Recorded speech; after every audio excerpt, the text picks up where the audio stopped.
Dadale Krishnaya Krishna Bhaktaya Krishnaya Krishna Bhaktaya Tadbhaktaya Namo Namaha Adbhuttaya Namo Namaha Om Namo Bhagavate Vasudevaya Om Namo Bhagavate Vasudevaya Om Namo Bhagavate Vasudevaya Om Namo Bhagavate Vasudevaya Om Namo Bhagavate Vasudevaya Om Namo Bhagavate Vasudevaya Krishnaya Vasudevaya Krishnaya Vasudevaya Devaki Nandanaya Cha Devaki Nandanaya Cha Nanda Gopa Kumaraya Nanda Gopa Kumaraya Govindaya Namo Namaha Govindaya Namo Namaha Jai Sri Krishna Chaitanya Jai Shri Krishna Chaitanya Prabhu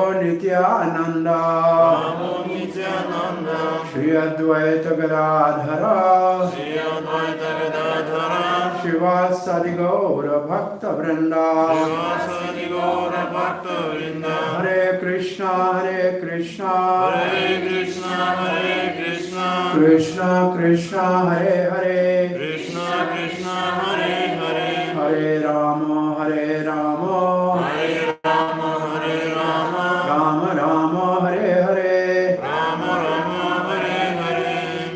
You are all welcome for evening Bhagavad Gita class at ISKCON, Irkutsk.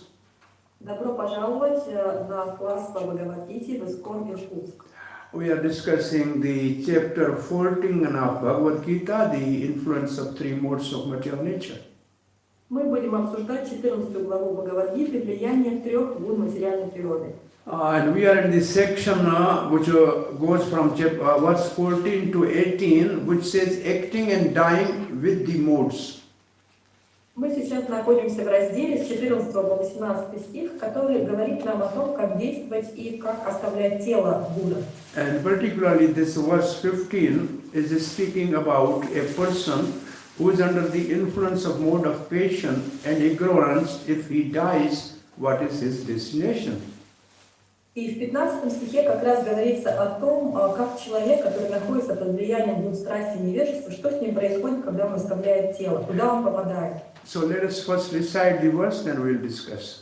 Давайте сначала повторим стихи, а потом стих и обсудим. Rajasi pralayam gatva Rajasi pralayam gatva karma sangeshu jayate Karma sangeshu jayate tadha pralinastamasi Tadha pralinastamasi mudha yoneshu jayate Mudha yunishu jayate Rajasi pralayam gatva Rajasi pralayam gatva karma sangeshu jayate Karma sangeshu jayate तथा प्रलीनस्तमसि Tadha pralinastamasi मूढ़ योनिषु जायते Mudha yunishu jayate रजसि प्रलयं गत्वा Rajasi pralayam gatva कर्म संगेषु जायते Karma sangeshu jayate तमसः तथा प्रलीनस्तमसि Tadha pralinastamasi मूढ़ योनिषु जायते Mudha yunishu jayate रजसि प्रलयं गत्वा कर्म संगेषु जायते Tadha pralinastamasi Mudha योनिषु जायते तथा प्रलीनस्तमसि मूढ़ योनिषु जायते. Dhruva Maharaj, you recite.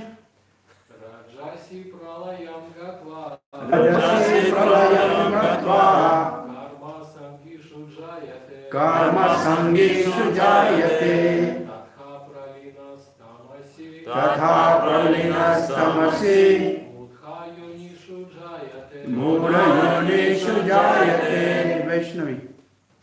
Rajasi pralayam gatva. Rajasi pralayam gatva Karma sangeshu jayate. Karma sangeshu jayate Kapralinastamasi. Tatha pralinastamasi Udhayonishu jayate. Mulayonishu jayate Rajasi pralayam gatva Karma sangeshu jayate Tatha pralinastamasi Mudayoneshu jayate. Now in this verse you just look, any common word you know? В этом стихе посмотрите, знакомы ли вам слова. Rajasi. Tamasi, Rajasi, you know two words, right? Karma. Вы знаете два вот этих слова. It Тамаси и раджаси. Rajasi means under the influence of mode of passion. Раджаси означает под влиянием гуны страсти, And Tamasi under the influence of mode of ignorance. а тамаси под влиянием гуны невежества. So these two words you know. What else you Вот эти see? два слова вы знаете. What else you see in this verse? Что еще вы заметили? Karma. Karma means activity. Карма означает активность, деятельность. You know karma. Okay. Then what are the two other words? They are Вы common. знаете слово Twice карма. repeated two words. What are Какие еще два слова здесь два раза повторяются? Jayate. Jayate. Jayate, Jayate. Jayate, Jayate means taking birth.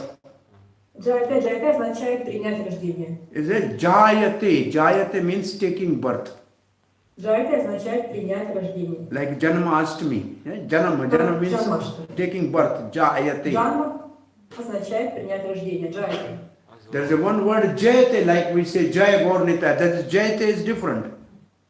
Есть еще слово, когда мы говорим джая гаурнитай. Джаяте это другое слово. Jayate means taking birth. Джаяте означает принять рождение. So now you know four words. There are other two words which are again repeated. Вы знаете сейчас 4 слова, здесь есть еще два, которые повторяются. Какие? Yes. Пожалуйста. Yes. Pralayam, Pralinas. Да, пралаям при нас. Pralaya, you know what Pralaya? Знаете, что такое пралия? Jaya Gaurnita is. You know what is Pralaya? Pralaya. Что такое пралия? Pralaya. One of the subject matter of Bhagavad is Pralaya. Одна из тем Шримад Бхагаватам это пралия. Finish. You know, Pralaya means annihilation. Пралия означает уничтожение. That's called Pralaya. Это называется пралая. Pralaya means everything finishes. Означает, что все заканчивается. That's called Pralaya. Это пралая. Well, this Pralaya is different, but I'm just telling you in Bhagavatam there are four types of Pralaya. Здесь говорится о другой пралае, в Бхагаватам упоминается 4 вида пралая. Well, one Pralaya is called Nitya Pralaya. Every day when we sleep, we forget everything. Одна называется нитья пралая. Каждый день, когда мы засыпаем, мы обо всем забываем. 8 hours and 6 hours at night we sleep, we don't know where is our son, where is our wealth, what is where. So we are just finished. Мы, когда засыпаем и спим 6 часов, мы ничего не помним. Нас просто нет. That's called an everyday Pralaya, Nitya Pralaya. Это каждый Pralaya means when Brahma sleeps, then all creation sleeps. Второй вид это намитик пралая, это когда Брахма засыпает, также засыпает все творение. And then the another one is called Mahapralaya. When Brahma's 100 years are over, then all creation annihilated. Третий вид это маха пралая, когда наступает столетие Брахмы, то все творение уничтожается. And fourth Pralaya is called Atyantik Pralaya. When we are liberated and go back to Godhead, then it is the complete annihilation of material existence for the soul. И четвертый вид это адьянтик пралая, это когда мы достигаем освобождения, то это полное уничтожение материального тела, освобождение души. So you learn today one word Pralaya. Сегодня вы выучили новое слово пралая. Pralaya means annihilation. Оно означает уничтожение. Only material things are annihilated, not the spirit. Только материальные вещи могут быть уничтожены, не духовные. So in this word, Pralaya means body which is material is finished. В этом стихе пралая означает тело, которое является материальным, оно уничтожается.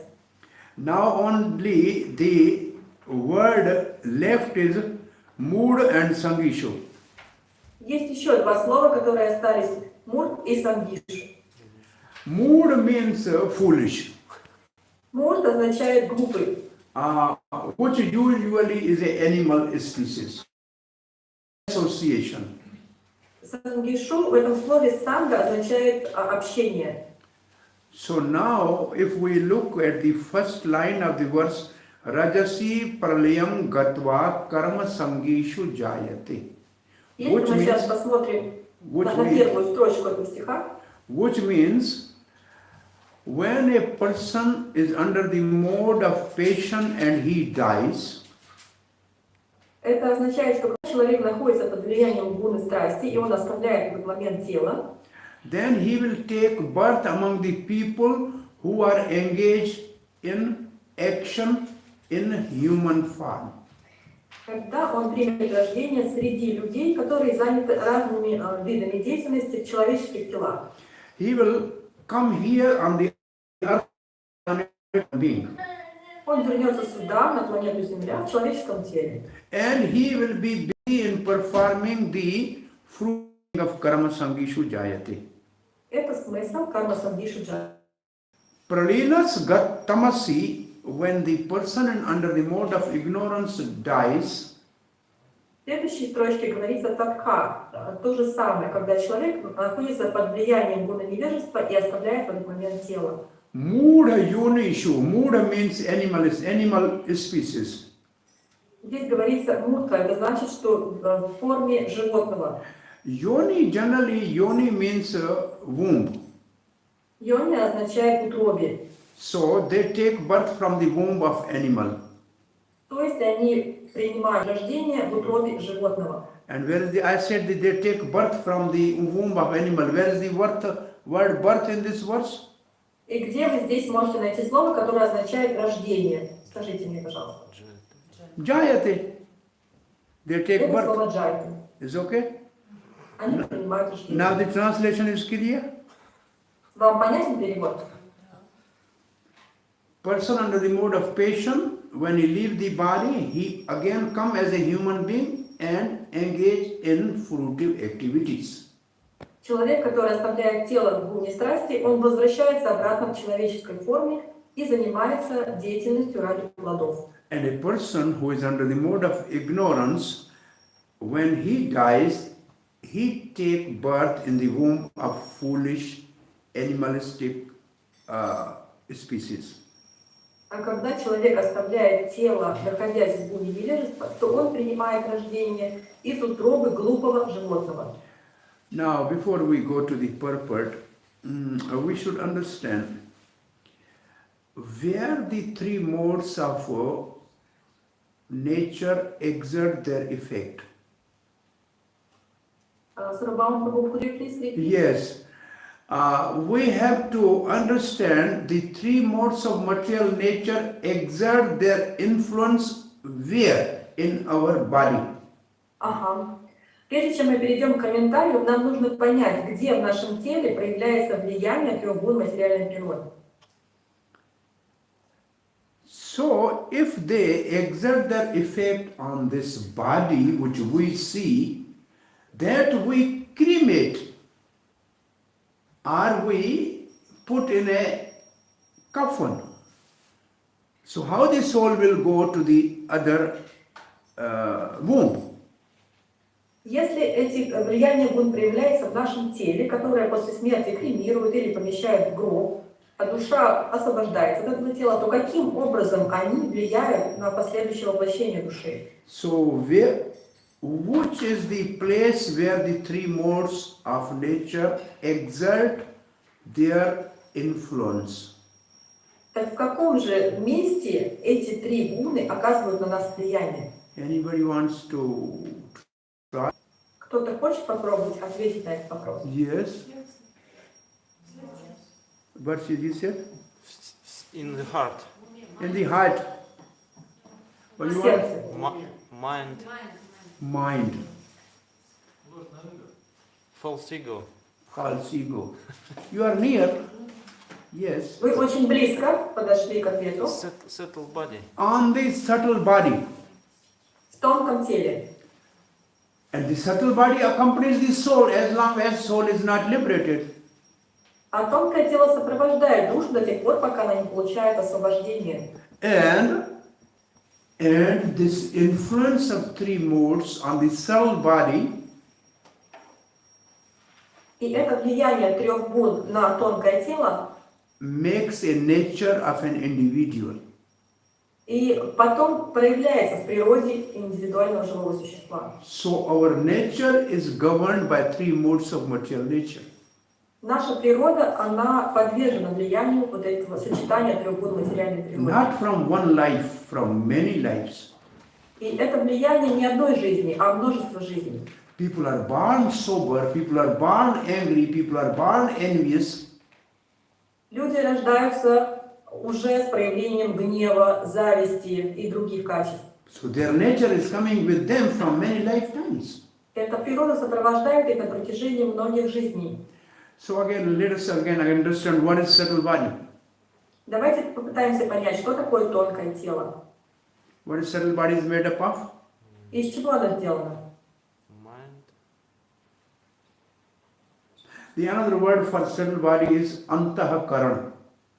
Антахакарана – это второе название тонкого тела. Karan means senses. Карана означает чувство. We have external senses like eyes, ears. У нас есть внешние чувства, как глаза, уши. Similarly, we have internal senses that is called subtle body. Также у нас есть внутренние чувства, которые называются тонким телом. And this is made up of four things.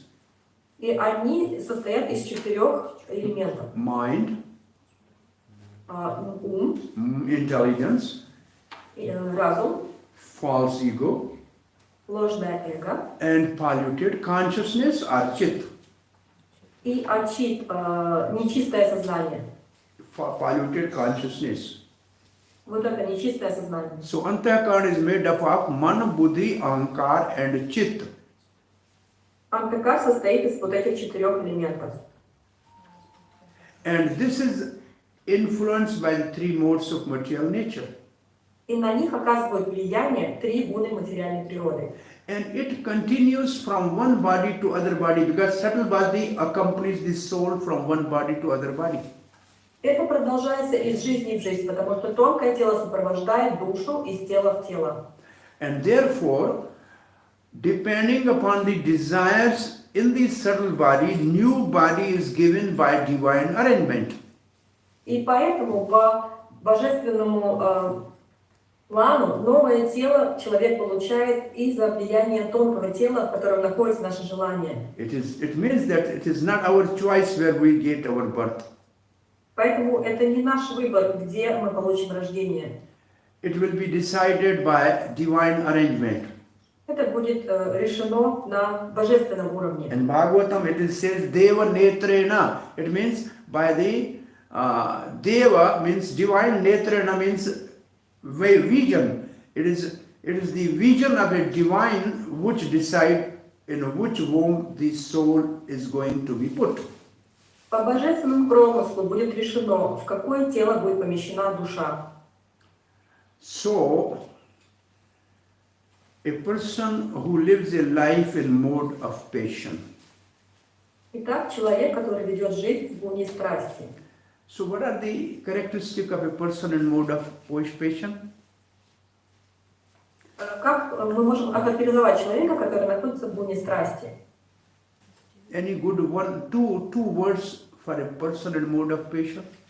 2 каких-то слова можете привести, чтобы охарактеризовать такого человека в гуне страсти? Корыстный, как перевести? Корыстный. В Риндаране вот же как корыстный перевести? Микрофон возьмите. Сосредоточенный. Yes? Он работает, да? Корыстный. Как перевести? Не слышу, какое слово? Корыстный. Корыстный. Возьмите Сейчас, подождите. What is that answer? She's Ну, это может быть selfish, self-interested. self-interested. Self-interest. Selfish. Okay, selfish is okay. И какие еще? The two words are in Bhagavad Gita. What are the two words? В Бхагавад-гите какие два слова характеризуют такого человека? Ловко, жадный. Богатство и власть. Жадный. Ловко. Жадный. Что есть? Ловко. But now you are saying is the right word. Да, Lobha, вы говорите правильное слово. greedy. Greedy. Жадный. Lobha, greedy, number one. Ловко. Это первое слово, жадный. He wants to accumulate more and more. Он хочет все больше и больше накапливать. He wants more and more. Все больше и больше ему надо. And number two, А второе, extreme attachment, particularly between male and female. чрезмерная привязанность, особенность, которая проявляется между мужчиной и женщиной. And this is the purport in Bhagavad Gita about the mode of passion. И здесь в комментарии говорится как раз о гуне страсти. Rajo Ragatmik. It's called Rajo Ragatmik. Ragatmik, it means their very nature is attachment. Рагатмика означает, что их природу составляет привязанность. When I am saying the word Ragatmik, is it, you remember this word Ragatmik somewhere else? Может быть, когда я произношу это слово рагатмика, вы вспоминаете его, что оно где-то еще упоминалось? From nectar devotion. Yes, nectar of devotion, there is a word Ragatmik. What is the meaning of that word? Да, в нектаре преданности это слово упоминается. Что оно означает? Eternal associate of Krishna are called Ragatmik Bhakta. Вечные спутники Кришны, их называют рагатмика бхакти. They are completely attached to Krishna, nobody else. Они полностью привязаны к Кришне, никому другому. Atma means that self. Атма означает они сами. And Raga means completely absorbed and attached in Krishna. А рага означает полностью погруженные и привязанные к Кришне. That Ragatmik means eternal associate of Krishna. И вот это слово рагатмика из Бхагаватам, оно означает вечных спутников Кришны. But this Rajo Ragatmik Trishna Sangha Bandhanat. Rajo Ragatmikta, it means man in mode of passion is completely absorbed in enjoying senses. А здесь упоминается раджо рагатмика, то есть это человек, который находится в гуне страсти, и он полностью погружен в наслаждение чувств. Trishna Sangha Bandhanas. Trishna means a thirst for getting something, Тришна означает жажду что-то получить. which is never satisfied. И она никогда не может быть удовлетворена. Now if you go to Rajogun, then you see something in 3rd chapter of Bhagavad Gita. Если говорить о раджа-гуне, то можно кое-что понять из 3 главы Бхагавад-гиты. Arjuna is asking Krishna that person don't want to do sin, who is forcing him to do the sinful activity. Там Арджуна спрашивает Кришну, человек не хочет грешить, но что же заставляет его совершать греховные And поступки? what is the answer of Krishna? И что отвечает на это Кришна? Kamesha krodesha rajoguna samudbhava mashano mahapapma vidya iya everinam. This is the meaning. The meaning is, it is only the lust Ответ – это вожделение, which transform into anger when not fulfilled. которое превращается в гнев, если оно не удовлетворяется. And it is arising from mode of passion, И оно возникает из гуны страсти. is never satisfied, Его никогда невозможно удовлетворить. is your greatest enemy. Оно является вашим величайшим врагом. Know this. Вы должны об этом знать. So, this is the identification of person in mode of passion. Так определяется человек в гуне страсти. Now we are just thinking who is in mode of ignorance. What is the identification of a person in mode of ignorance? И теперь давайте поговорим о человеке в гуне невежества. Как бы вы его характеризовали? Say something. Lazy. Пожалуйста. Lazy, yes. Ленивый, да. He can do it, but he will not do. Он может это сделать, но он не будет это делать. A person was sleeping under a tree, Человек спал под деревом, and some berry fell on his abdomen. и на его грудь упала ягода. He wanted to eat it, Он хотел съесть, but he was waiting somebody walking. но он ждал, когда кто-нибудь He подойдет. said, please come, please come. Пожалуйста, подойдите сюда. I said, what can I do? Что я могу для вас Please сделать? take this berry and put it in my mouth. Пожалуйста, возьмите эту ягоду, положите мне в рот. That's called lazy. Это называется лень. Once a king wanted to know who is the laziest person in my kingdom. Однажды один царь хотел узнать, кто является самым ленивым человеком в его царстве. And the minister found one person on the top of the tree. И министр обнаружил одного человека на вершине дерева. And he said, he's the most lazy person in our country. И он сказал, что вот это и есть самый ленивый человек в нашей стране. How can be lazy? He must have climbed on the tree. Но как он может быть ленивым, ведь он залез на дерево? No, he was sleeping here. Tree came and he went up with the tree. А ему ответили, нет, он просто здесь спал, а дерево стало расти, и он оказался на верхушке. So this is the lazy. Вот это вот лень. And what's the other symptom of a person who's under the mode of ignorance? Какие еще симптомы человека в буне невежества? Как безумие. Lazy, Ленивый. sleeping. А спящий. By the way, this word sleeping is used for all the people. Кстати, это слово «спящий» относится ко всем. Bhagavad Gita says, all the people are under the influence of mode of ignorance for some time. И Бхагавад-гита говорит, что все люди находятся под влиянием Будды невежества какое-то время. Everybody sleeps 6 hours in 24 hours.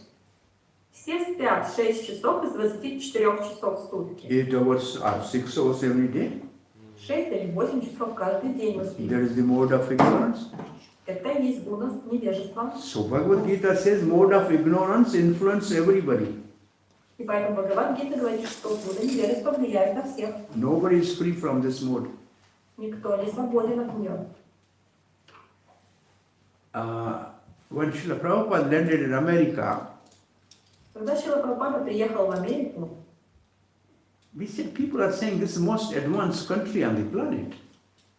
он сказал, люди говорят, что это самая продвинутая страна на планете. But I see the people under the mode of passion and ignorance, they are greedy and lazy. Но я вижу, что здесь люди находятся под влиянием страсти и невежества, они жадные и ленивые. And then Srila Prabhupada wrote a poem there called Markini Bhagavad Dharma in America. И там Шрила Прабхупада тогда написал поэму, которая называется «Маркини Бхагавад Дхарма». You know this song of Prabhupada? Знаете эту историю? He said, why Krishna has you brought me here? Он говорит там, Кришна, зачем ты привел меня сюда? They are all under the mode of passion and ignorance. Они находятся под влиянием гун страсти и невежества. How will they listen to your message? Because for listening Krishna Katha, they must come to the mode of goodness. Как они будут слушать твое послание? Потому что, чтобы слушать Кришну Катху, нужно находиться в буне благости. And Srila Prabhupada said, I am establishing this ISKCON to bring the people at least to the mode of goodness. И Шрила Прабхупада говорил, что я создал ISKCON для того, чтобы поднять людей хотя бы до буны благости. In all the Bhagavad Gita, there is a mode of goodness and then there are mode of passion and ignorance. And the message is that we have to transcend the mode of passion and ignorance and at least rise to the mode of goodness. И в Бхагавад-гите описываются все эти три гуны и говорится о том, что нам нужно превзойти гуны страсти и невежества и, по крайней мере, подняться до гуны благости. And then if you remember, Srila Prabhupada in that bhajan, in that poem, has quoted the original verses of Bhagavatam called Bhagavad Dharma. И если вы помните, то в этом баджане Шрила Прабхупада цитирует стихи из Бхагаватам. And he's saying, regularly hearing Bhagavatam, we will immediately transcend mode of passion and ignorance and come to the mode of goodness. И он говорит, что если мы регулярно будем слушать Бхагаватам, то мы сможем превзойти гуны страсти и невежества и подняться на гуны благости. Then we will transcend three modes of material nature. А потом мы просто выйдем за пределы трех гун материальной природы. Then the knot in the heart will be cut into pieces. И тогда этот Hridaya Granthi, knot in the heart. Knot means you tie the thread. узел, и Right. тогда этот узел в сердце будет разрублен. What is the knot in the heart? Что такое узел в сердце? What you said? Я не слышу, что он Attachment, говорит. attachment. Attachment, Sarvabhauma. Привязанность? No. Нет. Lust. Lust, False ego. Ложное эго. I am body. Я являюсь телом. I am enjoyer. Я наслаждающийся. The false ego is because of ignorance. Ложное эго, которое проявилось из-за невежества. There is the knot in the heart. Это узел в сердце. The other defect in the heart is sanshaya, means doubts. Другой дефект в нашем сердце, санджа, означает сомнение. Oh, this path which I am following, will it be successful or not? Will I get liberation or not? Это путь, по которому я иду. Добьюсь ли я успеха? Получу ли я освобождение в результате? So this is called doubtfulness. Это означает проявлять сомнение. And third thing is karam ashyam. Karam ashyam means impression of past many lives actions. И третье, карам-ашем, означает впечатление от деятельности в прошлых жизнях. And these are the three reasons for continuity of cycle of birth and death. Именно эти три причины являются тем, что продолжает наш цикл перерождений. Hridaya Granthi, Sansheha, Karamashyam, false ego, doubtfulness, and the impression of the karma vasana. Это ложное эго, сомнение и впечатление, карма-васа. All these are cleansed completely when we transcend three modes of material nature. Все они полностью уничтожаются, когда мы выходим за пределы трех гун материальной природы. Then we see the Supreme Lord within the heart. Тогда мы начинаем видеть Верховного Господа в нашем Then сердце. we see ourselves within Мы our видим heart себя в as a нашем soul. сердце, как душу. And then we also see the whole material world. И мы видим весь материальный мир. These are the verses from Bhagavatam, first canto, second chapter. Это описывают стихи из Шримад Бхагаватам, первая песня, вторая глава. The message there is we have to transcend mode of passion and ignorance. Послание, которое там содержится, состоит в том, что мы должны превзойти гуны страсти и невежества. Now I am reading the few lines of purport by Baldev Vidyabhushan on these verses. Я сейчас прочитаю комментарий Баладева Видябушина на эти стихи. Srila Prabhupada has dedicated his Bhagavad Gita commentary to Baldev Vidyabhushan. Шрила Прабхупада посвятил свои комментарии Бхагавад-гите Баладеве Видябушине. So, dying with predominance of rajas, a person is born among men attached to kamya karma. Когда человек умирает в раджа-гуне, то он возрождается человеком, который привязан к карма-кунде. So, predominant means mostly he is in rajogun, mostly he is in mode of passion. Это означает, что человек большей частью находится в гуне страсти. And kamya karma, which means these are the actions for personal desires. Камья-карма означает действия, которые делаются для осуществления собственных желаний. Like begetting children, Например, зачатие детей, gaining wealth, получение богатства, or going to the heavenly planet. райские планеты. This is the meaning of karma sangishu. Это карма сангишу. It means they will take birth on this earth as a human being, Это значит, что они получат рождение на этой земле, в человеческом теле, and they will act as a fruitive worker. и они будут совершать деятельность ради плодов. They do follow the religious some principle for their personal benefit. Они при этом будут следовать религиозным принципам для своей личной выгоды. Then, dying with predominance of tamasa means mode of passion. Теперь, если мы говорим о человеке, который умирает, находясь в буне невежества, когда оно доминирует, A person is born among animal species такой человек рождается среди животных, or something similar. нечто похожее. Prabhupada used to say, animals are walking on four legs and modern civilization is walking on four wheels. Это значит, Шрила Прабхупада говорил, что животные, они работают на 4 ногах, а в современной цивилизации люди работают на 4 колесах. Srila Prabhupada was in Nairobi, Africa, and they asked Srila Prabhupada, a very nice zoo here, would you like to visit?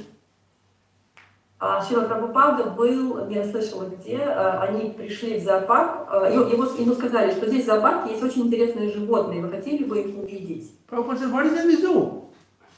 Прабхупада спросил, что там в зоопарке? Animals. Животные? Prabhupada said, they are walking on the street, why to go in zoo and see animals? Но они же ходят так по улице, зачем идти на этот зоопарк? They are four-leg animals, they are two-leg animals, they are animals. Есть четырехногие, есть двуногие животные, но все они животные.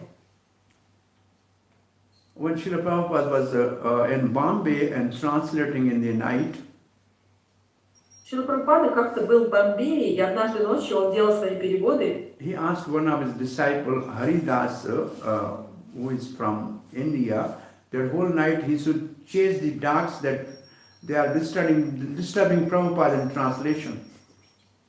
Чейз Хум, Sarvabhauma. Dogs, sabako. Собак, окей, thank you.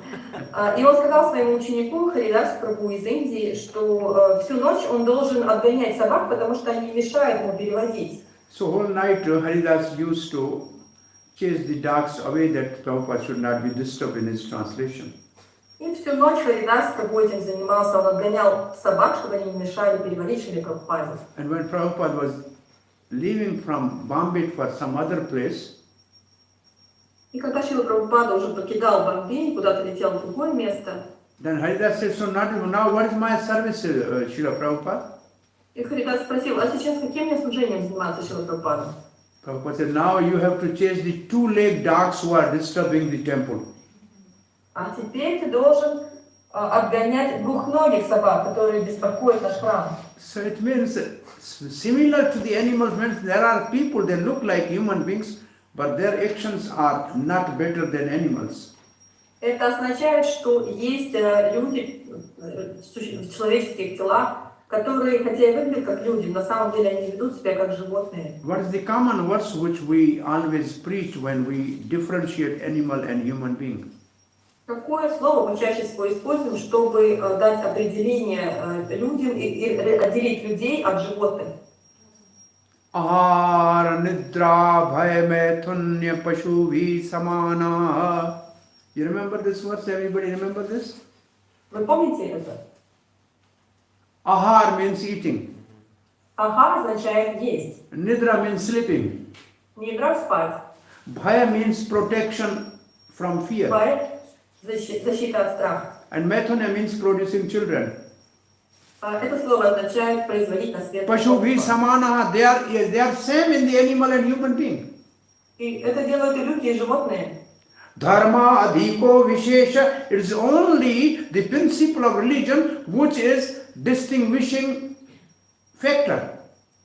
Только соблюдение принципов религии – это единственный фактор, который проводит различие между людьми и животными. If somebody is following the religious principle, then he is a human being. Otherwise, he is as good as animal. Если кто-то следует религиозным принципам, то он является человеческим существом, иначе он является животным. It's a common saying in English, a human is a social animal. Есть такое часто встречаемое выражение в английском языке, что человек является социальным животным. But he has no society, like we are society of Krishna consciousness, therefore we are acting like a human being. Но там нет никакого общества, как у нас общество сознания Кришны, поэтому мы действуем как люди.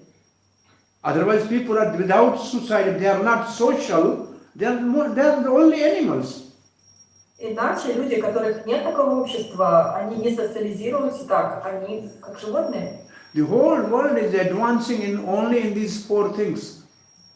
И весь мир, он на самом деле двигается вперед, прогрессирует только сквозь призму этих 4 вещей. How to eat nicely, Как tasty вкусно food, поесть, tasty food. очень вкусную еду. How to sleep in the comfortable bed with a good heating arrangement. Как спать в хорошей кровати, в теплом помещении. How protect oneself by so many guards and locks and this and that, security. Как защитить себя с помощью разных замков, приспособлений и так далее, то есть безопасность. And how to enjoy sex and produce children, which is even though they don't want to produce anymore. И как наслаждаться сексом и производить на свет детей, хотя детей уже никто не хочет производить на свет. But are the people religious mostly on the planet? What is your opinion? Как вы думаете, является ли большинство людей религиозными сейчас на планете?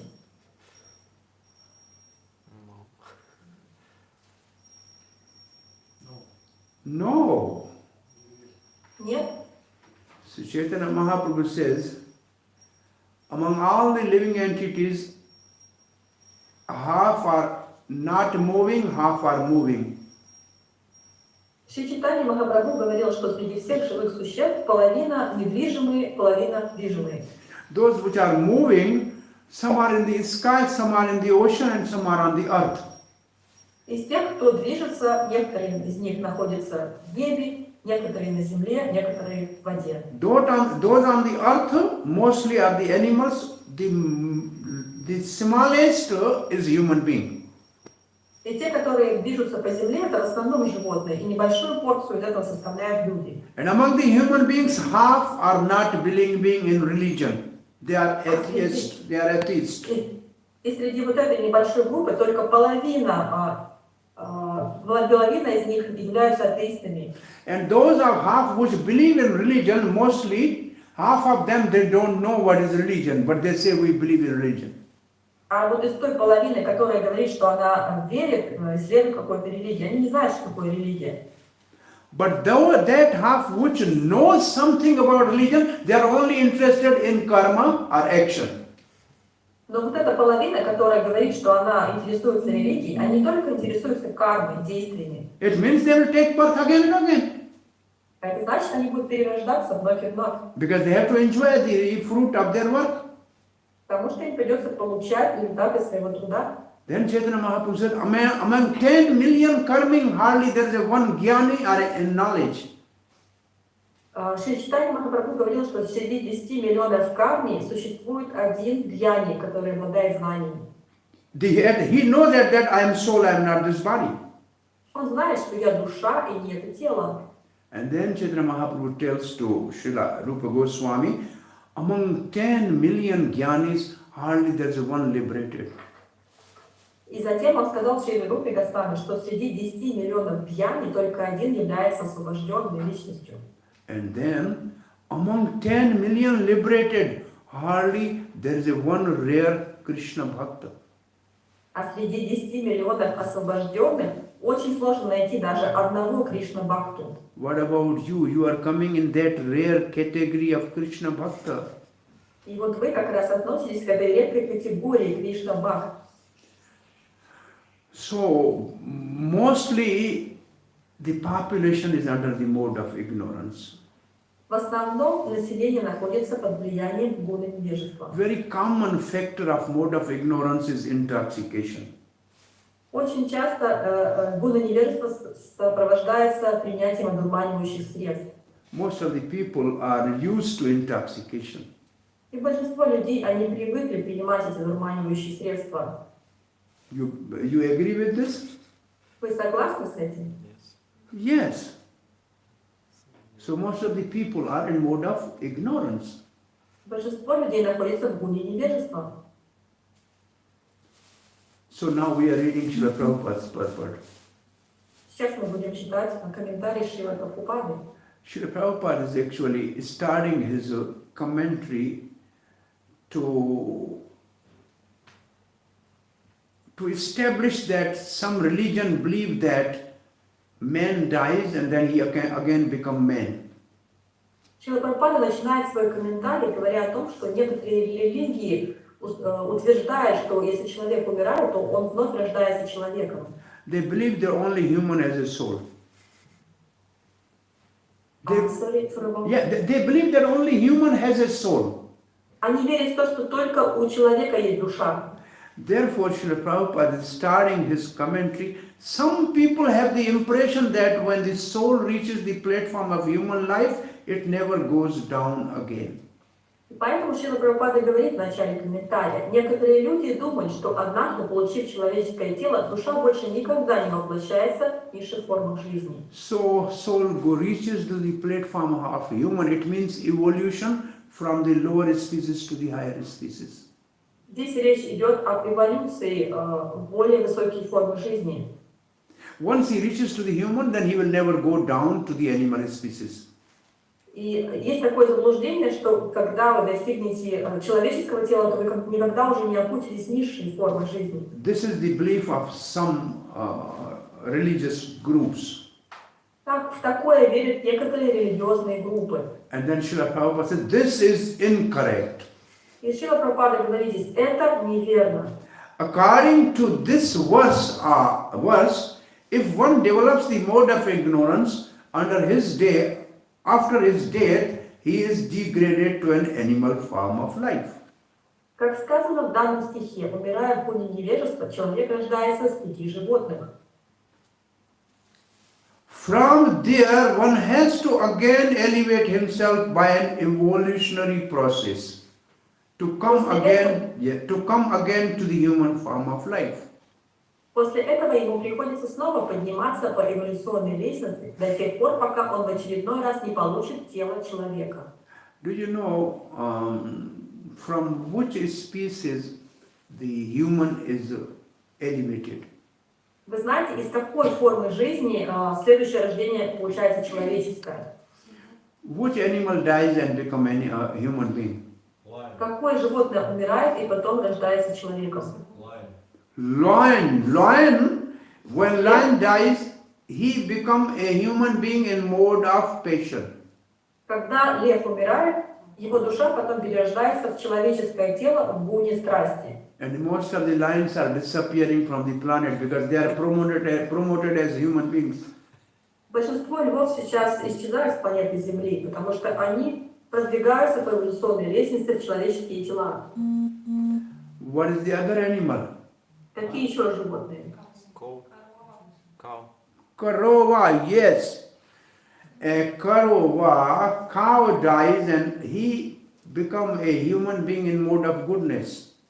Когда корова умирает, то ее душа перерождается в человеческое тело в гуне благости. Therefore, the Vedic culture says, take care of cows. Поэтому ведическая культура провозглашает «заботьтесь о коровах», Because they are going to the human beings in the next life. потому что в следующей жизни они родятся в человеческих телах. So if you take care of them, then they will be the good human beings to take care of their fellow beings. Если вы будете заботиться о них, то они родятся людьми, которые будут заботиться о других. But now, the human civilization has two greatest and heinous sinful activities going on. Но сейчас в человеческой цивилизации происходит два ужасных греха. One is slaughter of cows. Первый – это убийство коров. And second, killing the embryo in the womb, А feticide. второе – убийство эмбрионов в чреве. And because of that, on the planet there is no peace and not going to be peace. И из-за этого на планете Земля нет мира, и его не будет. Always there will be some war, some pestilence, some famine, some crisis, some corona. This will always be there. Всегда будет какая-то война, какой-то вирус, корона, голод, что-то всегда будет. So, what is the third animal which when dies become human being? Monkey. Какой третий тип животного умирает и потом рождается человеком? Monkey. Monkey dies become human being in mode of ignorance. Обезьяна. Когда обезьяна умирает, ее душа перерождается в тело человека в гуне невежества. So there is a gradual promotion from the lower species to the higher species. Так происходит постепенное продвижение с низших форм жизни в высшие. And all the species except human being. All the species except human beings. А все эти виды живых существ, кроме человеческих, They are called only bhog yunis, means they enjoy the fruit of their karma. они, только человеческая форма жизни получает результаты своей кармы. They have no right to perform new karma. Животные, они не создают новой кармы. They are automatically promoted. Они автоматически продвигаются. Only human being is the species which has right to perform new karma. Только в человеческой форме жизни создается новая карма. Karmaneva adhikaraste. You have the right to perform karma. This is a famous verse of Bhagavad Gita. Это известный стих из Бхагавад-гиты, что ты создаешь новую карму. And we can get out of this cycle of repeated birth and death only through human form. И из этого цикла перерождения можно вырваться только через человеческую форму жизни. There is a one big hall with 84,100,000 doors. Есть большой холл. Big hall means big, like cinema hall, like a big prasad hall, yeah.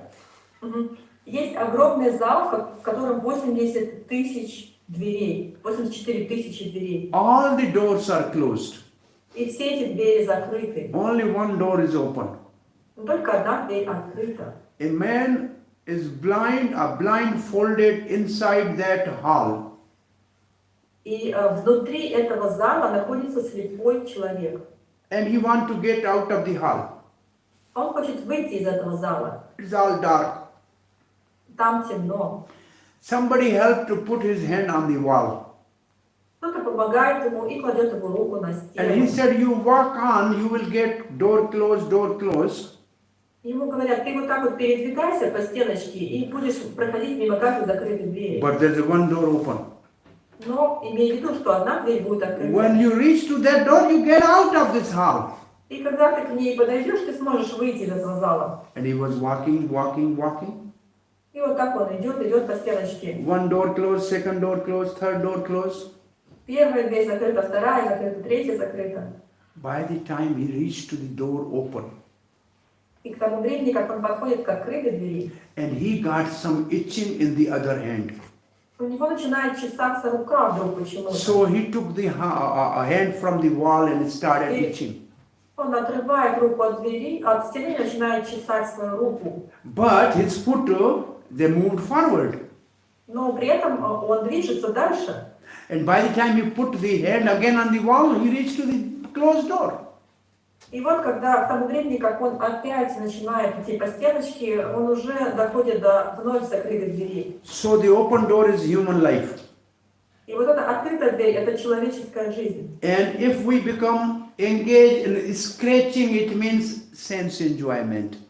И если мы будем заниматься вот этим подчесыванием, а это означает наслаждать чувства, And then we will miss the chance of getting out from this cycle of birth and death. тогда мы просто упустим возможность вырваться из этого цикла перерождения. Then we are again going, we have to go all the way around to come to back again to the open door. Тогда нам придется опять пройти по всему этому кругу этого зала, чтобы подойти к открытой двери. So this itching is a disease of the human life. И вот это почесывание можно назвать болезнью человеческой жизни. And Bhagavatam says, more you itch, more it is going to be painful. И Бхагаватам говорит, чем больше вы чешете, тем больнее это будет. It means by sense enjoyment it will never be stopped. Это означает, что с помощью наслаждения чувств этот процесс никогда не остановится. We have to learn to tolerate. Нам нужно научиться терпеть. Tan Satitikshva Bharata, Arjun, you learn to tolerate this. Арджуна должен научиться терпеть это. Shaknoti yashodum prak sarir vimokshanat kam krododbhavam vegam sayukta sukhi nara. Famous verse from 5th chapter of Bhagavad Gita. Это известный стих из 15 главы Бхагавад-гиты. Because of mode of passion, there is lust and anger. Под влиянием гунной страсти появляется вожделение и гнев. You have to tolerate as long as you have this material body. И вам придется это терпеть, пока у вас есть материальное тело. If you are able to do that, Если вы сможете это сделать, then you are happy. тогда вы будете счастливы. Then you will get free from this cycle of birth and death. И вы освободитесь из этого цикла перерождений. How can I have the strength to tolerate this? Где мне взять силу для того, чтобы терпеть это? Sayukta means one who is united with Lord in service. Саюкта означает тот, кто объединяется с Господом в служении. Yukta and yoga, same meaning. Юкта и йога означают одно и то же. Means engaging in service to be connected to the Supreme Lord Sri Krishna. Означает для того, чтобы связаться с Верховной Личностью Бога, заниматься служением. Now we are reading the next line in the purport by Srila Prabhupada. Therefore, those who are actually serious about human life should take to the mode of goodness and in good association transcend the modes and become situated in Krishna consciousness. Мы продолжаем читать комментарии Прабхупады, поэтому тот, кто действительно осознал ценность человеческой жизни, должен подняться на уровень гунной благости, а затем, благодаря хорошему общению, возвыситься над всеми гунами материальной природы и обрести сознание Кришны. What Srila Prabhupada is suggesting that we have to come to mode of goodness. Шрила Прабхупада говорит о том, что мы должны возвыситься до гунной благости. And then he's suggesting for that you have to associate with the people who are in mode of goodness. И он говорит, что для этого мы должны общаться с людьми, которые находятся в гуне благости. And therefore he has created the society of Krishna consciousness. И поэтому для этой цели он создал это общество сознания Кришны. To give us an opportunity to associate with the people who are trying to be in mode of goodness. Чтобы дать нам возможность общаться с людьми, которые пытаются быть в гуне благости. So what are the characteristics of mode of goodness? Каковы характеристики гуны благости? Yes. Knowledge. Sato sanjayate jnanam. If you are in mode of goodness, you have eagerness to acquire knowledge. Если вы находитесь в гуне благости, то у вас есть очень сильное желание обретать знания. Therefore, Srila Prabhupada has established morning and evening, morning Bhagavatam and evening Bhagavad Gita class for the people who want to come to mode of goodness by learning the transcendental knowledge. И поэтому Шрила Прабхупада установил такое расписание, что по утрам мы читаем и слушаем Бхагаватам, вечером Бхагавад-гиту, чтобы люди, у которых есть такое желание, могли получать знания. But that's not the end. Но это не все. Transcendent the modes, it means we have to transcend the mode of goodness, because mode of goodness has also one weakness. Возвыситься над гунами означает превзойти и гуну благости, потому что у гуны благости тоже есть один недостаток. What is the weakness in mode of goodness? Pride. Каков недостаток гуны благости? Pride. No. No? Sato sanjayate jnanam sukha sangata bandhanat. You feel happy. Вы испытываете счастье в гуне благости? Oh, I know this. I am happy. Ой, у меня есть знания, я счастлив. And then you are in a comfortable zone. И вы испытываете комфорт. Oh, well, I'm going every day to temple. Я каждый день хожу в храм, Yes, I'm hearing classes. я слушаю лекции. Yeah, I'm happy. Я счастлив. This is goodness which is keeping us in bondage. Это благость, которая нас связывает. So we have to come out of the comfort zone. Нам нужно выйти из зоны комфорта. Try to transcend the mode of goodness and come to Shuddha Sattva or the pure goodness. Мы должны попытаться превзойти гуну благости и выйти Прабхупад. на уровень шудха саттвы, чистой гуны And Srila благости. Prabhupada called this case to be situated in Krishna consciousness. И это то, что Шрила Прабхупада называет находиться в сознании Кришны. It means our consciousness is focused on Krishna. Это значит, что наше сознание сфокусировано на Кришне. It means in the subtle body, the polluted consciousness is now purified and it has become Krishna consciousness.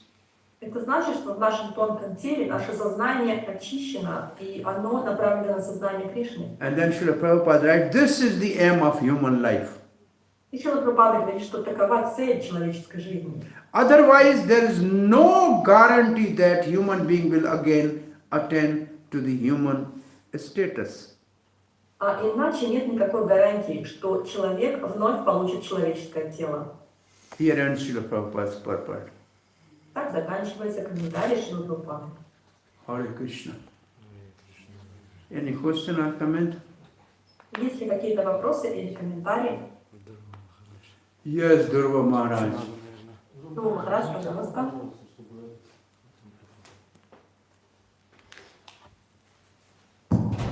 Сарвабхаума Прабху, а существует ли стабильная и здоровая гуна страсти?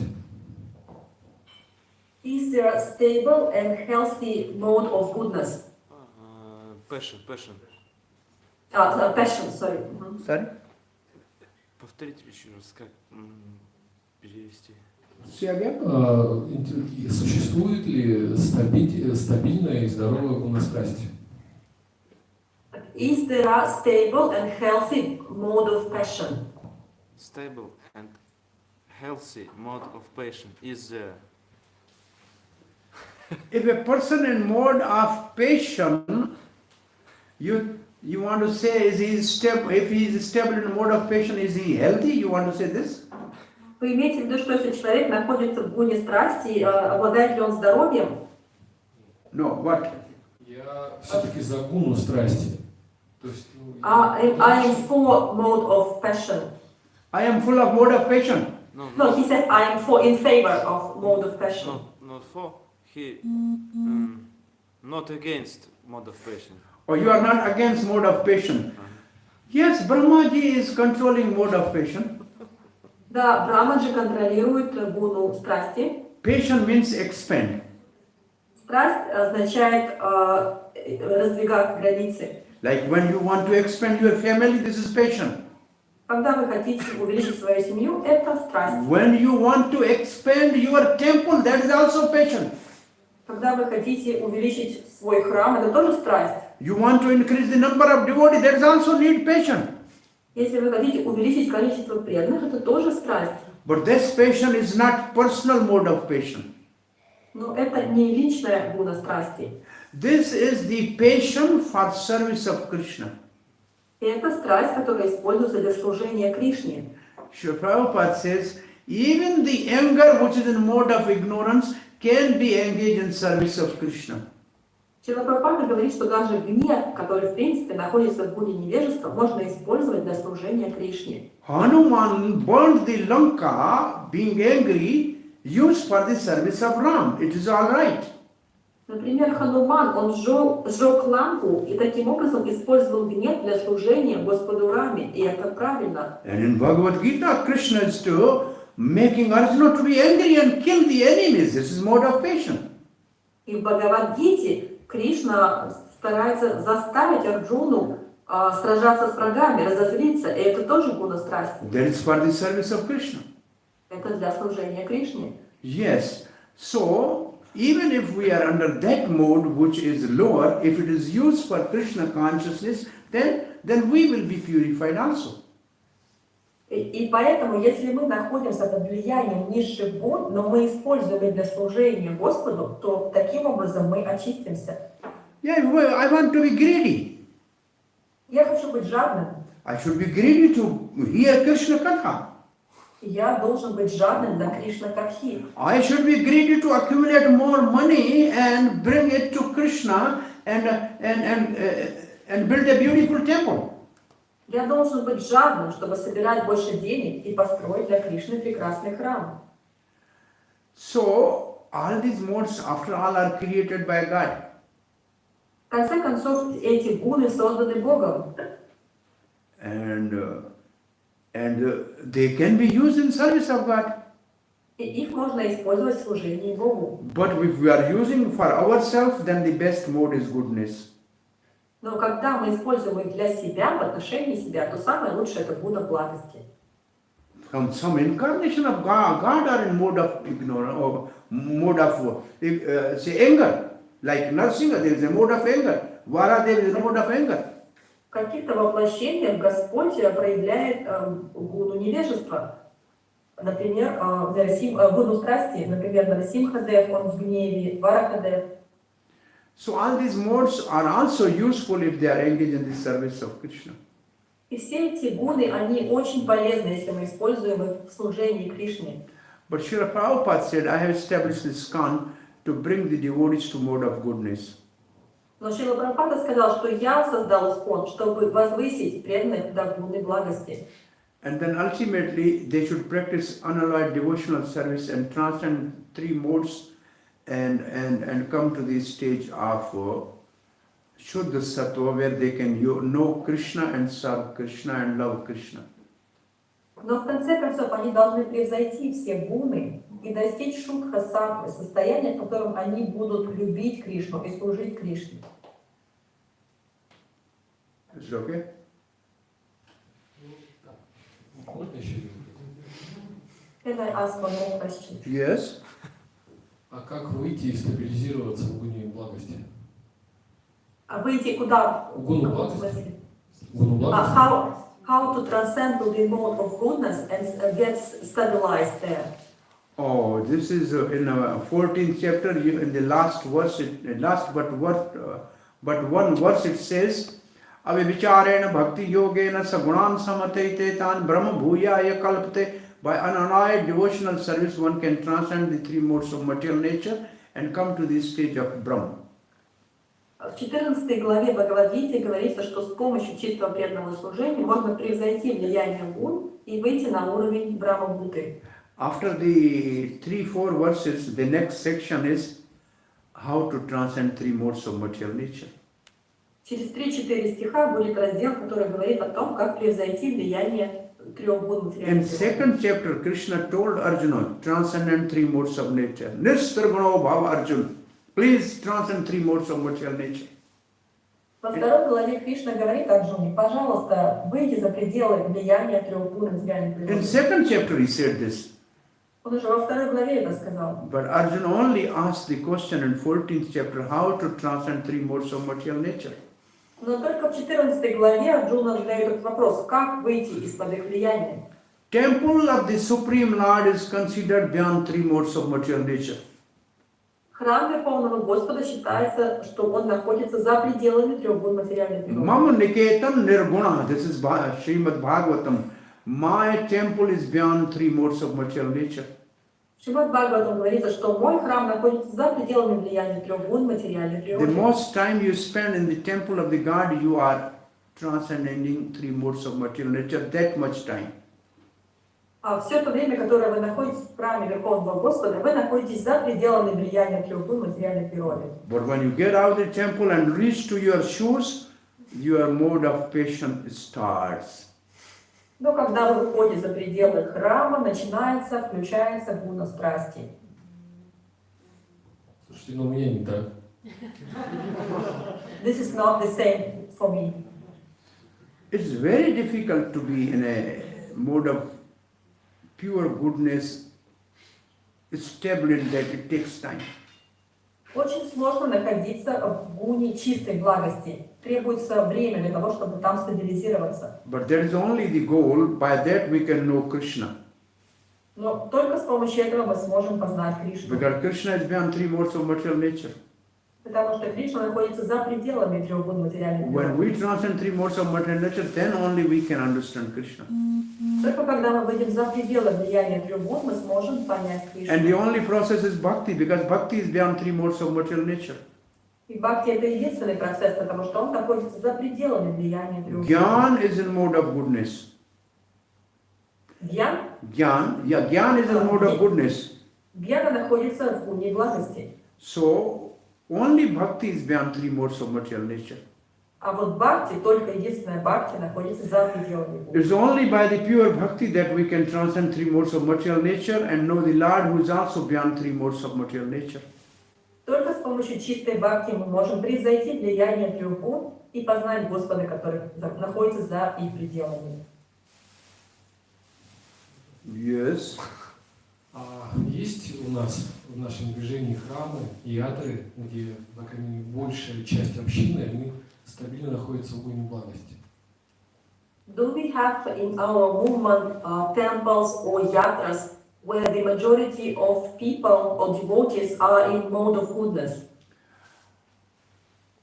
This is the desire of Srila Prabhupada that most of the devotees in the yatra should be in mode of goodness. But Таково было желание Шрилы Прабхупады, чтобы большинство преданных ятры находилось в гуне благости. temple is beyond three modes of material nature.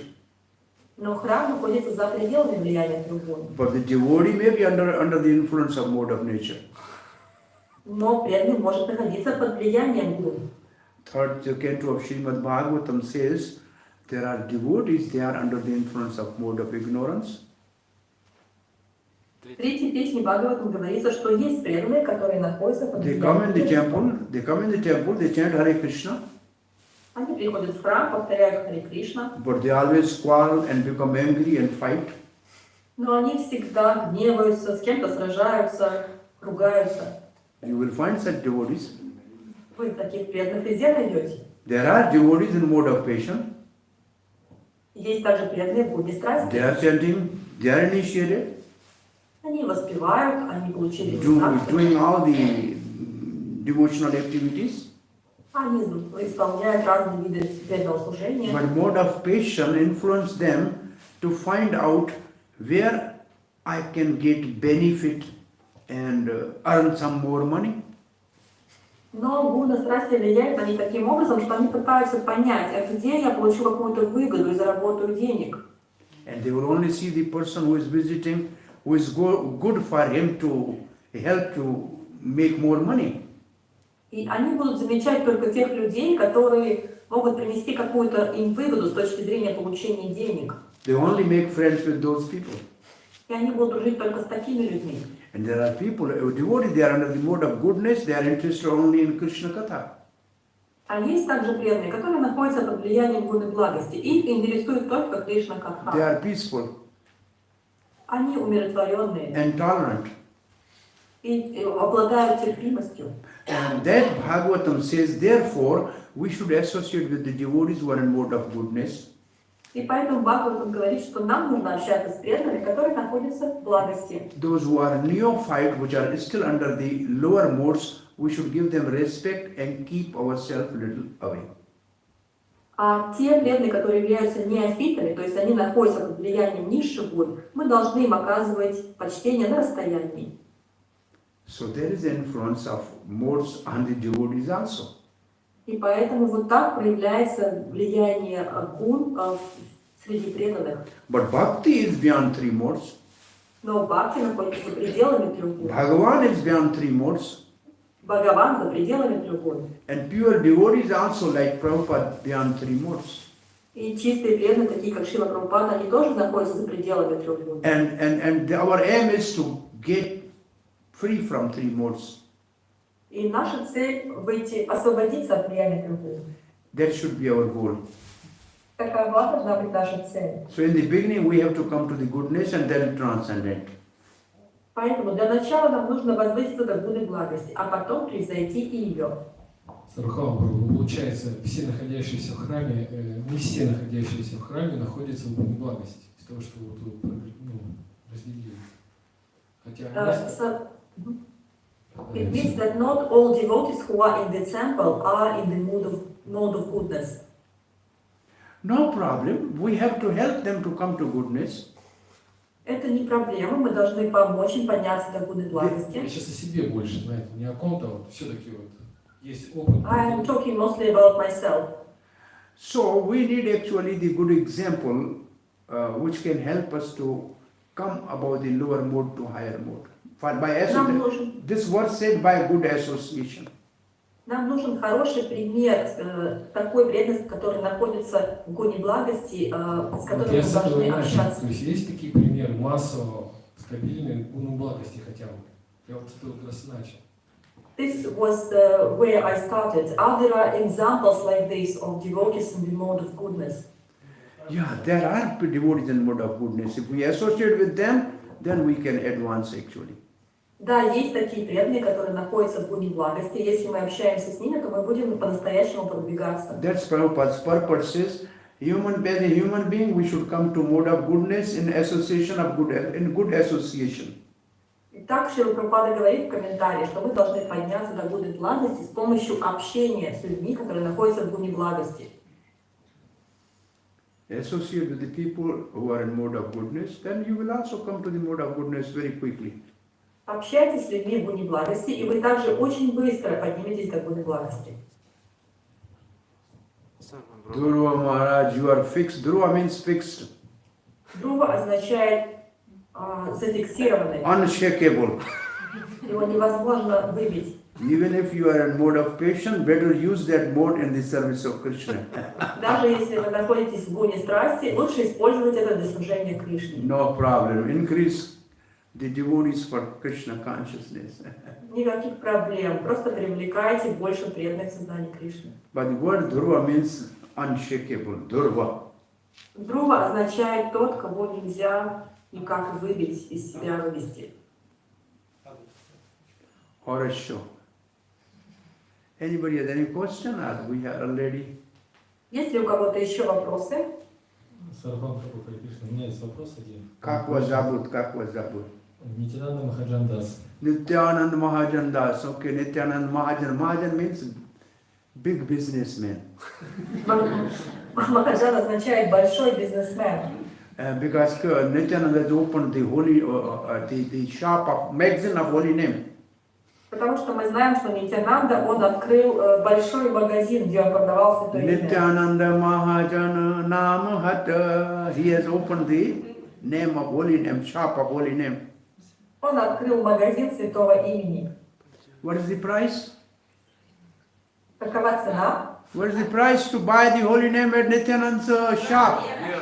Сколько стоит купить святое имя в магазине Нитянанды? Shraddha. Shraddha jana hai. Those who have a faith can buy the holy Те, у name. кого есть вера, могут купить это имя. Yes, Nityanand Mahajan, what is your вопрос?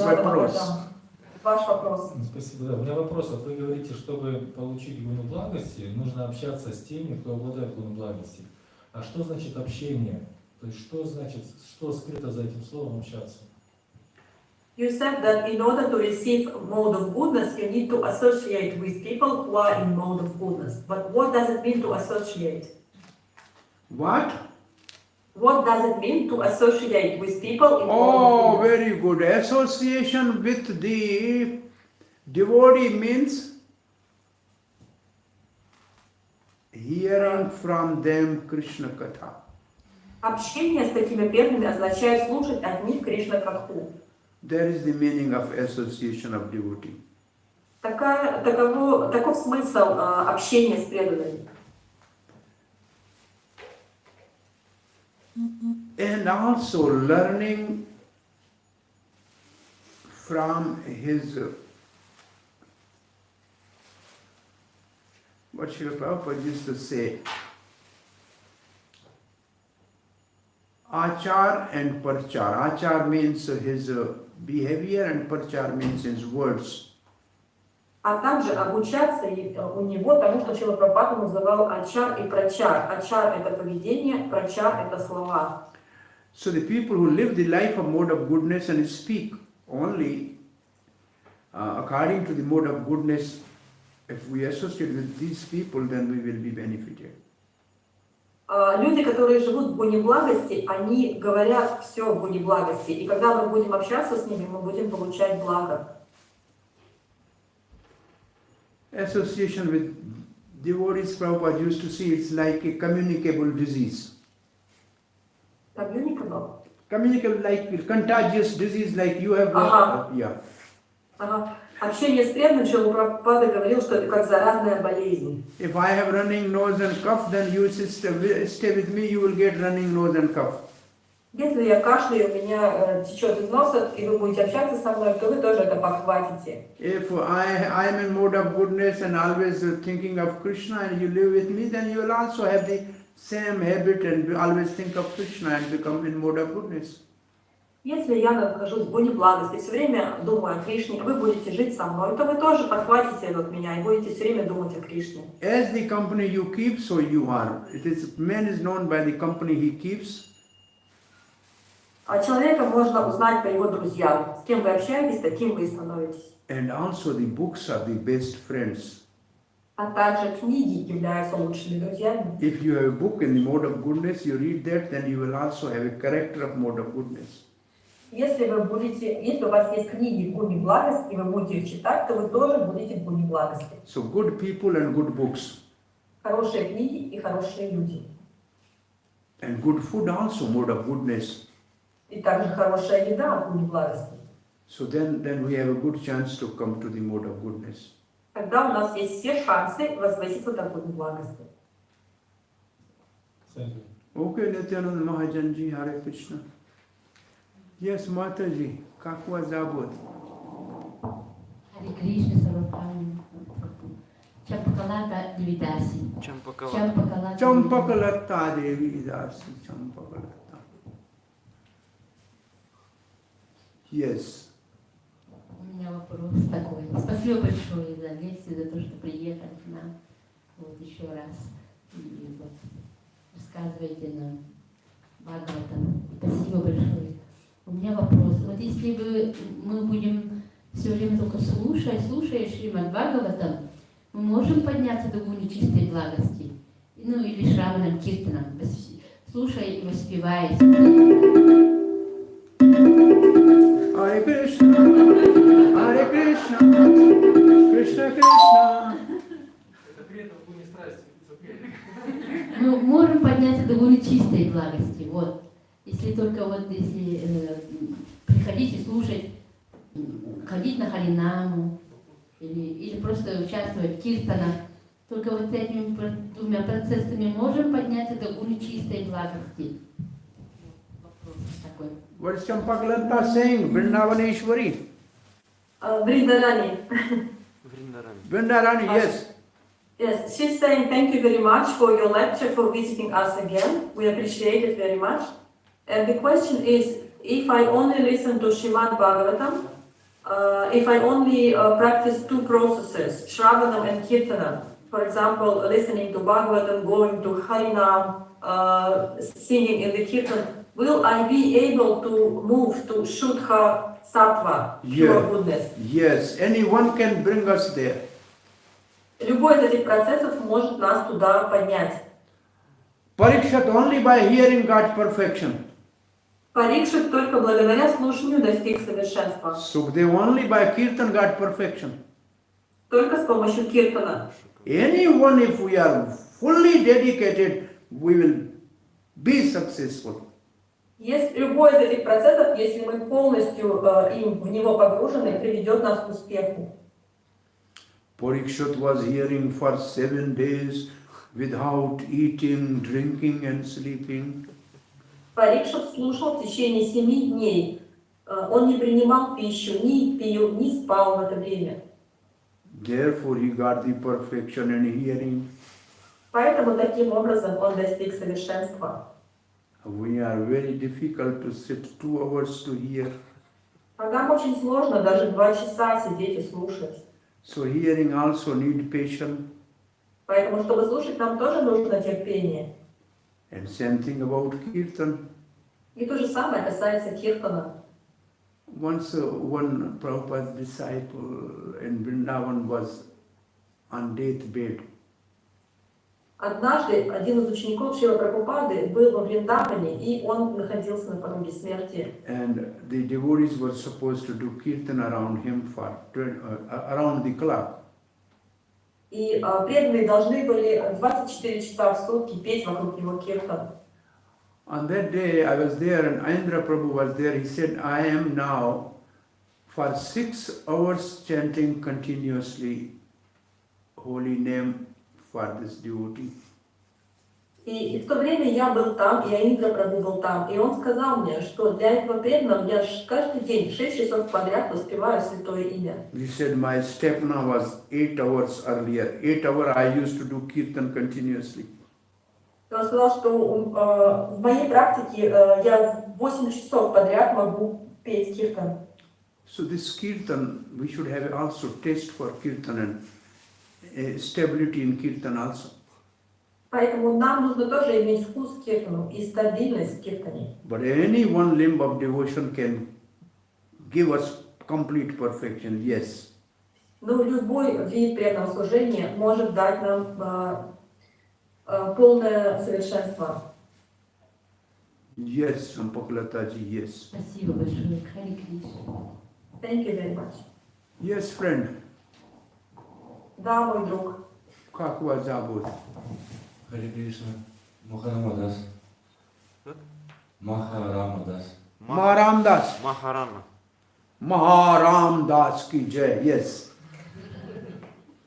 Скажите, пожалуйста, как вы считаете, проповедь, направленная на возвышение человека до гуны благости, является проповедью в сознании Кришны? How do you think if we do preaching in order to raise a person to the mode of goodness, is it considered to be a preaching in Krishna consciousness? We can bring the people to the level on which we are. Мы можем только поднять людей до того уровня, на котором мы сами находимся. If I am the preacher and mode of passion, I will bring the people up to the level of passion. Если я проповедник в гуне страсти, то я смогу их поднять только до гуны страсти. If I am a mode of goodness, and I will bring the people to the mode of goodness. А если я проповедник в гуне благости, то смогу их поднять только до гуны благости. Therefore, for a preacher, we have to come to the stage of madhyam adhikari. Поэтому, чтобы быть проповедником, нам нужно сначала стать мадхьяма адхикари. We should respect the senior devotees. Вы должны уважать старших преданных, We should have friendship with the equals in the temple. дружить с равными в храме. We should be more concerned and merciful towards the new devotees. Мы должны беспокоиться и проявлять милость к новым преданным. And we should be indifferent and never waste time on non-devotees. И мы должны проявлять безразличие и не тратить свое время на непреданных. Then our preaching will be successful. Тогда наша проповедь будет успешной. So generally, preacher has to be at least in mode of a madhyam adhikari or a second grade devotee. И поэтому проповедник как минимум должен быть мадхьяма адхикари, преданным второй квалификации. But the new devotees, even distributing books, can also make devotees and bring them in temple. Но новые преданные, которые распространяют книги, они тоже могут делать других преданных, приглашать их в храм. And when they come in temple, they will listen from the devotee who may be in a mode of goodness and they will be helped. И когда они придут в храм, они будут слушать от преданного, который находится в гуне благости. Somehow or other, if we make people chant Hare Krishna, then we are doing a good, willful work. В любом случае, если мы помогаем кому-то начать повторять Харе Кришна, то это самое лучшее, что мы можем сделать. They will come to goodness in due course of time if they are serious and interested. В свое время они поднимутся до гуны благости, если они являются серьезными и у них есть интерес. We should simply preach to bring them to Krishna consciousness. Нам нужно просто проповедовать, чтобы привести их в сознание Кришны. And if they follow the process, they will come to goodness, definitely. И если они будут следовать процессу, то они определенно поднимутся до уровня благости. If they are willing to follow four regulative principles, they are already approaching to goodness. Если они захотят следовать 4 регулирующим принципам, это будет означать, что они уже приближаются к гуне благости. So most of the devotees who are following four regulative principles, they are already on the path to the goodness. И большинство преданных, которые следуют 4 регулирующим принципам, уже находятся на пути к гуне благости. These six rules Prabhupada has written in 26th Avenue when he started making, Krishna consciousness and devotees. If you find those 6 rules and you follow those, you are already in mode of goodness. Есть 6 правил, которые Шрила Прабхупада установил, когда он только начинал движение сознания Кришны в Нью-Йорке на 26-й авеню. Если вы следуете этим 6 правилам, вы уже в гуне благости. It's the beginning of ISKCON. You write these 6 rules on the notice board, and every day, every devotee should read. It should be in a prasadal, and every day we should read that. И когда он начал движение, каждый день на доске он писал эти 6 правил, и преданные должны были их изучать и следовать им. They are handwritten by Prabhupada in those days. Прабхупада их писал своей рукой в те дни. All the devotees are required to chant holy name. The Prabhupada has written something like not eat in restaurant, something, you see, the common things. Там были такие, можно сказать, обычные вещи, такие, как каждый преданный должен 16 кругов в день читать, не есть где-то в ресторанах. Maharamdas find that 6 rules, print it and place somewhere in the temple for the devotees to refresh their memory and come quickly to goodness. Махарамадас, пожалуйста, найдите эти 6 правил и где-нибудь разместите здесь в храме, чтобы преданные могли их читать и быстро прийти к гуне благости. 1966, Prabhupada's standing order. В 66 году Шрила Прабхупада установил эти правила. When I look at after 45 years, I'm not able to really follow exactly what Prabhupada wanted. Если я посмотрю, что за 45 лет я на самом деле не могу следовать тому, что хотел Прабхупада. It's very simple, but it needs really a lifelong dedication. Они кажутся простыми на первый взгляд, но на самом деле они требуют вложить в это свою жизнь. Maharamdas, you find out tomorrow these 6. Махарамадас, пожалуйста, к завтрашнему дню найдите эти 6 правил. Hare Krishna. Не подскажете, где их найти? Where can I find them? Oh, it is Prabhupada Lila Amrit. Может быть, Прабхупада Лилаприти. Yeah, 26 Avenue, these are roads. And in our ISKCON, Juhu, Bombay, they were always in the Parsadal. В нашем храме, в ISKCON, в Джуху, в Бомбее, они всегда висели в поле, где принимали просад. Okay, I will find. Tomorrow you search it out and bring and read Завтра, for us. пожалуйста, найдите, распечатайте их. Hare Krishna. Bhagavad Vani Srimad Bhagavad Gita ki Srila Prabhupada ki So Vrindavan Vani, thank you very much for your translation and escaping lunch for some time. Sarvabhauma Prabhu, it's my pleasure. Thank you very much for allowing me to serve you. Yeah, thank you very much. Krishna bless you. Hope to see you sometime. I can only hear your voice. Thank you very much, Vrindarani Devi ji. Thank you very much, Sarvabhauma Prabhu. Haribol. Sadhu, Haribol. sadhu, sadhu.